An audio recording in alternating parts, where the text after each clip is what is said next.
नमस्कार दोस्तों, सभी का स्वागत है आज की वीडियो में। और इस वीडियो में हम जानेंगे 9 टिप्स के बारे में जो इम्प्रूव करेगी हमारी बॉडी लैंग्वेज को किसी भी कम्युनिकेशन के लिए।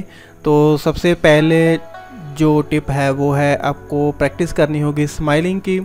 तो जैसे हम सभी को मालूम है कि स्माइल जो है वो हमारे लिए बहुत अच्छा टूल है, वो हमें अट्रैक्टिव और ट्रस्टवर्थी बनाता है। जितनी आपके फेस पे स्माइल होगी तो आप दूसरों के लिए उतनी ज़्यादा अटेंशन के कारण बनेंगे। और स्माइल के और भी दूसरे जो है बेनिफिट्स हैं, जैसे आपकी बॉडी के लिए हार्ट के लिए अच्छा है और आपकी बॉडी के लिए, और आपकी स्ट्रेस को रिलीव करता है। तो उसके लिए आपको करना क्या होगा, एक्शन स्टेप क्या है, आपको क्या करना होगा। सुबह जल्दी जिस समय भी आप उठते हो तो उठने के बाद आपको खड़े होना है मिरर के सामने और आपको स्माइल करनी है अपने आप पे। हाँ जी, आपको स्माइल करनी है अपने आप पे। तो आपको थोड़ा लगेगा अजीब, लेकिन डेली प्रैक्टिस करेंगे आप 1 और 2 मिनट्स के लिए, और उसको बाद में उसको बढ़ा भी सकते हैं। अगर आप कहीं फ्री बैठे हो तो आप वहाँ पे भी स्माइलिंग की प्रैक्टिस कर सकते हो। ये आपकी हैबिट को इम्प्रूव करेगा स्माइलिंग को। जब भी आप किसी भी टाइप की सिचुएशन से एनकाउंटर हो या आप किसी भी कन्वर्सेशन में और लेक्चर में हो, तो आपकी जो स्माइलिंग है आपको उसकी फेक प्रैक्टिस नहीं करनी होगी। तो नेचुरली आपके फेस पे स्माइलिंग आपकी प्रैक्टिस से ही आ जाएगी। और सेकंड टिप के और बढ़ते हैं। आपको अटेंशन देनी होगी आपके पोस्चर की ओर। जैसे आप पूरे दिनचर्या में पूरा दिन बिताते हो तो आपका जो बॉडी का पोस्चर है उस पे आप ध्यान दीजिए। आप कैसे बैठते हो, आपके खड़ने का स्टाइल, आपके बैठने का स्टाइल, आपकी स्ट्रेट, आपके जितने भी शोल्डर्स हैं, हिप, नीज और मिडल एंकल्स, इन सभी के ऊपर ध्यान दीजिए। आपका जितना पोस्चर है अगर वो सही होगा तो आप उतने ज़्यादा कॉन्फिडेंट और टेंटेटिव लगोगे। तो उससे आपको अच्छा फील भी होगा और आपकी बॉडी हेल्थ भी ठीक होगी। उसके लिए एक्शन स्टेप के में आपको क्या करना होगा कि आप जैसे अपना नोटिस कीजिए आपका जो पोस्चर क्या है, राइट पोस्चर। जैसे आप किसी बुक को रीड करने वाले हो तो आप अपनी चेयर के अंदर जैसे हम बैठते हैं पूरा चेंज ओवर होके, तो ऐसे ना बैठें। आप अपनी जो पोस्चर उसको ठीक कीजिए। जैसे हम पीछे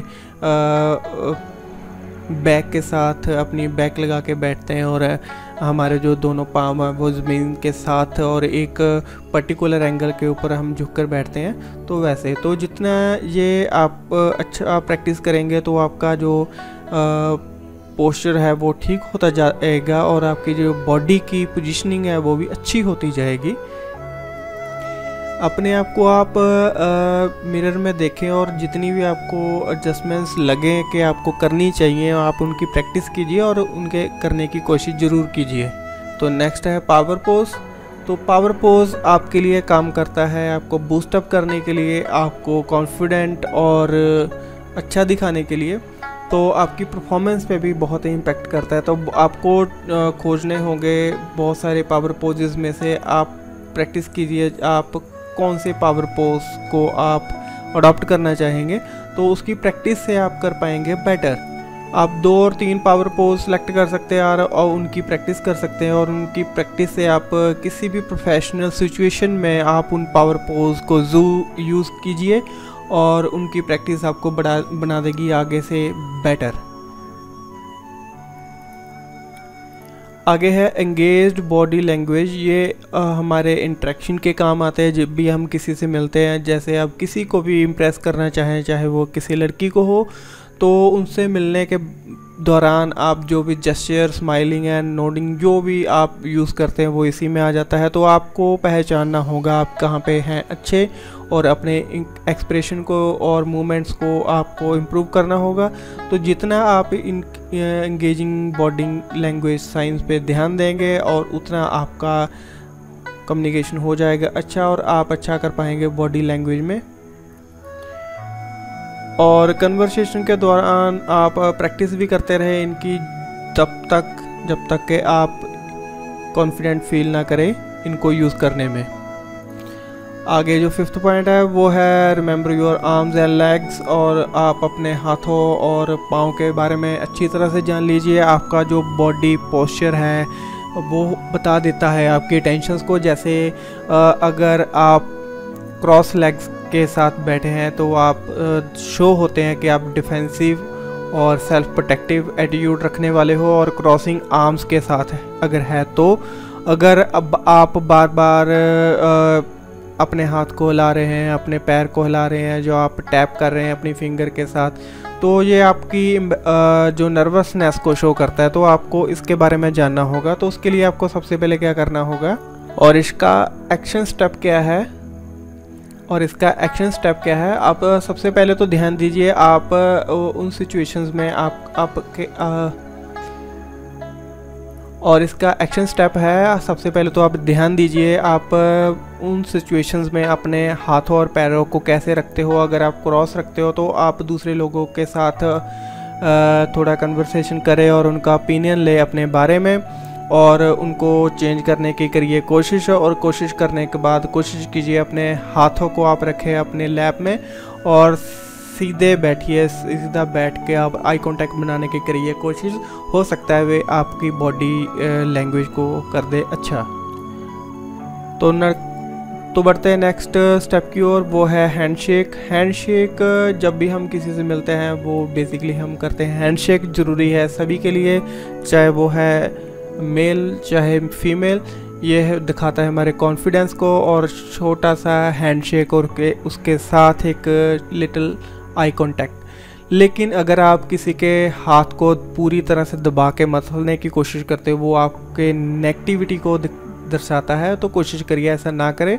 तो उसके लिए एक्शन स्टेप क्या है, सबसे पहले तो आपको जानना होगा जिन पर्सन्स को आप जानते हैं, आपके भरोसे वाले हैं जितने भी, उन सभी के साथ आप अपना हैंडशेक कीजिए और उन सभी के व्यूज़ जो है कलेक्ट कीजिए। आपका हैंडशेक कैसा है, आपकी पाम और आपका ग्रिप कैसा है, और उनके व्यूज़ के अकॉर्डिंग और अपना आई कांटेक्ट के बारे में पूछिए, और उनके व्यूज़ के अकॉर्डिंग ही आप अपना जो हैंडशेक है उसको रिवाइज कीजिए, और उन लोगों के साथ प्रैक्टिस कीजिए जिनको आप नहीं जानते। और सबसे ज़रूरी जो है हमारी बॉडी में वो है ड्रेस, बिकॉज जब भी हम किसी से बात करते हैं, बात करने के बाद हमारा पता चलता है कि हम कौन है और हमारा माइंड कैसा है।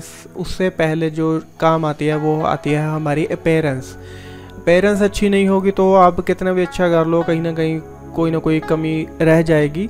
तो उसको अच्छा करने की कोशिश कीजिए। तो उसके लिए आपको क्या करना होगा, सबसे पहले तो अपने वार्डरोब में देखिए आपके पास कौन कौन से अच्छे कपड़े हैं, तो उनको आप देखिए सिचुएशंस के अकॉर्डिंग, और सभी सिचुएशन के अकॉर्डिंग सीखिए कि आपको कौन सी सिचुएशन में कैसे कपड़े पहनने चाहिए, क्या आपके पास वो कलर है, और कौन सी सिचुएशन के अकॉर्डिंग आपके पास कौन से कॉम्बिनेशन होने चाहिए। ऐसा ना हो कि आप किसी मैरिज पे एक प्रोफेशनल की तरह तैयार होके जाएं और कहीं मीटिंग पे आप किसी मैरिज की तरह तैयार होके जाएं। तो अपने जो ड्रेसिंग सेंस है उसको थोड़ा इम्प्रूव करने की करिए कोशिश। तो नेक्स्ट पॉइंट की ओर बढ़ते हैं। वो नेक्स्ट पॉइंट है स्टॉप फ्रीजिंग। ये है आप दिखाता है आपकी नर्वसनेस को। जैसे कभी भी आप इंटरव्यू में जाते हो तो आप अपने पैर को हिलाते हैं, अपने हाथों को, जो अपने बालों को बार बार छेड़ते हैं, तो या अपने नेल को बाइट करना शुरू कर देते हो। ये सारे साइंस हैं नर्वसनेस के। तो किसी कंपनी के द्वारा यूएसए में तो 500 मैनेजर को निकाल दिया गया था। इसी के कारण उसको आप कम ओवर कैसे करेंगे देखते हैं। सबसे पहले तो आप अपनी हैबिट्स के बारे में पता कीजिए, आपको कौन सी हैबिट्स है जब आप ऐसी किसी सिचुएशन में होते हो तो आपसे ऑटोमेटिकली हो जाती हैं। तो दूसरा, आप दूसरे अपने चाहने वालों से ओपिनियन लें और नोट करें कि आपके नज़दीकी किसी ने भी आपको ऐसी सिचुएशन में ऐसे कोई करने से आपको रोका होगा, तो उनको आप कोशिश करिए चेंज करने की और प्रैक्टिस कीजिए उसकी। तो अगर आपको बार बार हाथ हिलाने की आदत है तो आप क्या कर सकते हैं, आप अपने हाथों को अपनी लैप में रखें। अगर आपके हाथ कांपते हो तो अपने हाथ में पेन और पैड रख सकते हैं। तो अगर आप अपने पैर आपके बार बार हिलते हैं तो आप उनका नीचे क्रॉस बना सकते हैं जो किसी को नहीं दिख रहा। तो ऐसे आप कर सकते हैं। अगर आप थोड़ा नर्वस फील कर रहे हो तो आप डीप ब्रेथ की प्रैक्टिस कर सकते हो, तो इससे आप थोड़ा ओवरकम हो सकते हैं। तो बढ़ते हैं लास्ट पॉइंट की ओर। लास्ट पॉइंट जो है वो है एक appropriate eye contact. Eye contact किसी भी कम्युनिकेशन और मतलब बातचीत के लिए, कन्वर्सेशन के लिए अच्छा है, तो होना भी चाहिए। इससे हमारे ट्रस्टवर्थी और इंगेज्ड होने का पता चलता है कि हम उस मोमेंट में कितना है। लेकिन आई कांटेक्ट अगर लगातार स्टेयरिंग की ओर चला जाए, आप घूरो किसी को देखने से ना हटो, आप पलके भी ना चिपकाओ, तो वो एक अच्छी बात नहीं होगी, तो वो गलत है। तो उसकी आपको प्रैक्टिस करनी होगी, एक comfortable eye contact, decent eye contact देने की। जिस बंदे से आप बात कर रहे हो, जो आपसे बात कर रहा है, आप उनकी आंखों की ओर देखो, ना कि किसी थिंग की ओर या उसकी किसी एक्सेसरीज़ की ओर। तो अच्छा आई कांटेक्ट देंगे तो आपको रिस्पॉन्स भी अच्छा ही मिलेगा। अगर आप बात करते समय बार बार नीचे देख रहे हो और सामने वाले की ओर नहीं देख रहे हो, तो आपके डिसएग्रीमेंट और ट्रस्टवर्थी ना होने का साइन दिखाता है। तो आई कांटेक्ट होना बहुत ज़रूरी है। आई होप कि आपको ये वीडियो अच्छी लगी होगी। वीडियो देखने के लिए आप सबका बहुत बहुत धन्यवाद। जुड़े रहिए हमारे साथ। नमस्कार।